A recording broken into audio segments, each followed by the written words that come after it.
Duduk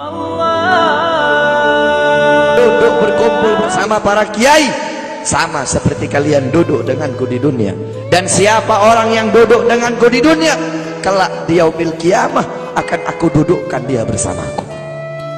Orang-orang yang beruntung di akhirat, orang-orang yang berbahagia di akhirat, bukanlah orang-orang yang hanya datang sekedar bawa pahala salat, yang hanya datang sekedar bawa pahala zakat, yang hanya datang sekedar bawa pahala haji. Akan tetapi orang-orang yang beruntung di akhirat, orang-orang yang kedua matanya dihalalkan oleh Allah untuk memandang wajah indah baginda Sayyidina Muhammad. Saudara-saudara, kelak di akhirat, kalau kedua mata kita tidak bisa memandang wajah Nabi, kalau kedua mata kita Allah haramkan untuk memandang wajahnya Nabi, kita menjadi orang-orang yang celaka, kita menjadi orang-orang yang rugi kalau nanti tidak bisa memandang wajahnya Nabi Muhammad. Para sahabat-sahabat yang mulia, beliau-beliau ingin masuk surga, tujuannya itu bukan istana yang temboknya terbuat dari emas putih, bukan istana yang tanahnya terbuat dari kasturi, bukan bidadari-bidadari, bukan telaga Al-Kautsar, bukan telaga Al-Haud. Tujuan para sahabat masuk surga, tujuan para sahabat masuk surga satu, berkumpul dengan Nabi Muhammad SAW. Andaikan di surga tidak ada Nabi, para sahabat tidak mungkin masuk surga. Saudara-saudara, Sayyidina Ja'far bin Abi Thalib, Ja'far At-Tuyyar, Ja'far At-Tuyyur yang berterbangan di surga.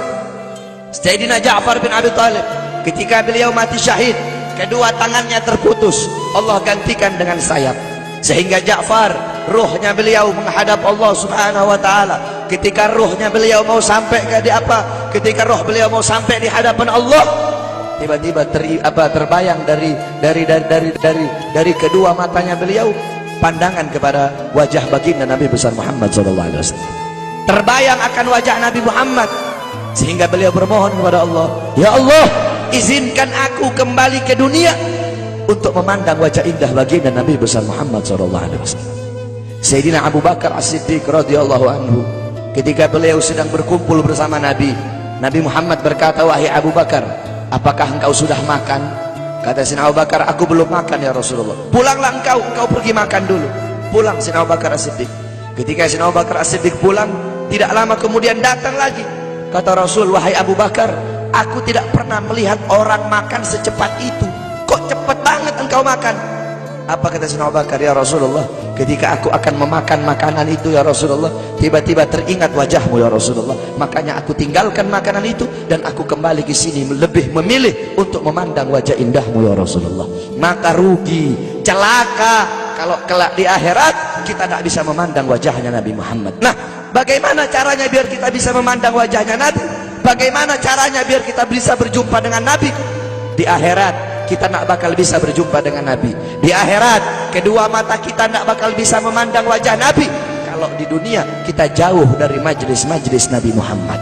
Kenapa? Karena kadar kedekatan kita dengan Nabi kelak di akhirat, jarak jauh atau dekatnya kita dengan Nabi nanti di akhirat, itu menurut kadar kedekatan kita di dunia dari majelis-majelis seperti ini.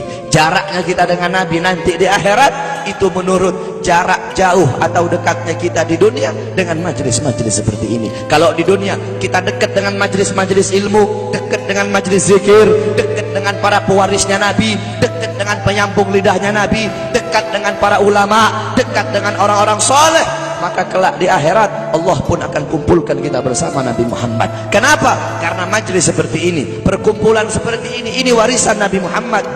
Nabi Muhammad tidak mewarisi harta, tidak mewarisi pangkat, tidak mewarisi jabatan, tidak mewarisi emas, tidak mewarisi permata, tidak mewarisi kekuasaan, tidak mewarisi dirham, tidak mewarisi rupiah. Warisannya Nabi ilmu, amal, akhlak, wara, khauf, ikhlas, sabar, takwa, istiqamah, ibadah, zuhud, qanaah. Ini warisan Nabi Muhammad, sehingga kita duduk di sini untuk menerima warisannya Nabi. Abu Hurairah radhiyallahu anhu, beliau pergi ke pasar, beliau berkata, wahai orang-orang pasar, di masjid sedang dibagi-bagikan warisannya Nabi. Yang berdagang menutup dagangannya, yang berbisnis menghentikan bisnisnya, mereka pergi ke masjid. Ketika mereka sampai ke masjid, mereka bilang, wahai Abu Hurairah, mana katanya sedang dibagi-bagikan warisannya Nabi? Di sini cuma ada halago-halago ilmu, cuma ada perkumpulan-perkumpulan ilmu. Apa kata Abu Hurairah? Perkumpulan ilmu, majelis ilmu, itulah warisan Nabi Muhammad. Kita duduk di sini menerima warisannya Nabi. Maka warisan mana yang lebih mulia selain daripada warisan Nabi Muhammad? Warisan mana yang lebih agung selain daripada warisan Nabi Muhammad? Warisan mana yang lebih berharga selain daripada warisan Nabi Muhammad? Warisan mana yang lebih bermanfaat selain daripada warisan Nabi Muhammad? Oleh karena itu bersyukur kita kepada Allah, karena Allah jadikan kita hamba-hamba yang duduk di majelis ilmu. Berapa banyak hamba-hamba di luar sana yang belum Allah berikan petunjuk?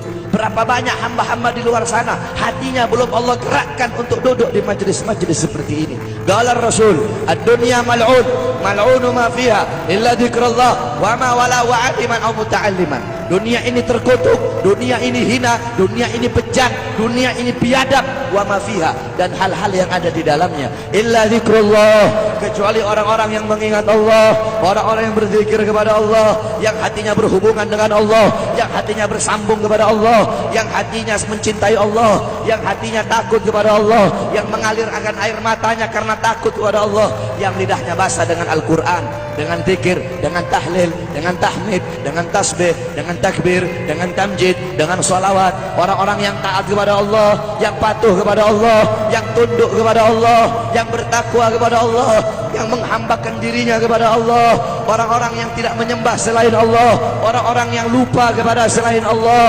orang-orang yang di saat hamba-hamba yang lain sedang terlelap dalam tidurnya, mereka bangun, mereka bersujud, bertekuk lutut memohon kepada Allah Subhanahu wa ta'ala.